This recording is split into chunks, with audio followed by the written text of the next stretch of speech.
আসসালামু আলাইকুম গাইস, আজকে আপনাদের দেখাবো এই গরমে শান্তিময় একটি জিনিস। আজকে প্রচণ্ড রোদে ভাবলাম আম ভর্তা খাওয়া যাক।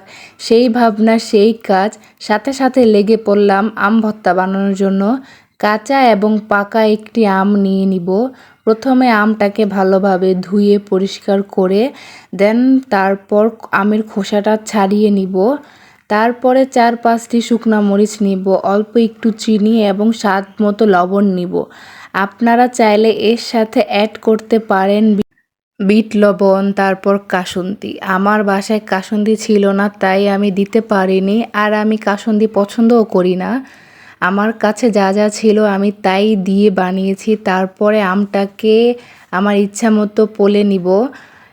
এখন ভর্তাটা বানাবো। কিছু শুকনা মরিচ নিলাম, স্বাদ মতো লবণ, চিনি দিয়ে ভালোভাবে মিক্স করে নিব। এখন আমাদের ঝাল টক মিষ্টি আম ভর্তাটি রেডি। এভাবে খুব তাড়াতাড়ি আম ভর্তা বানানো যায়।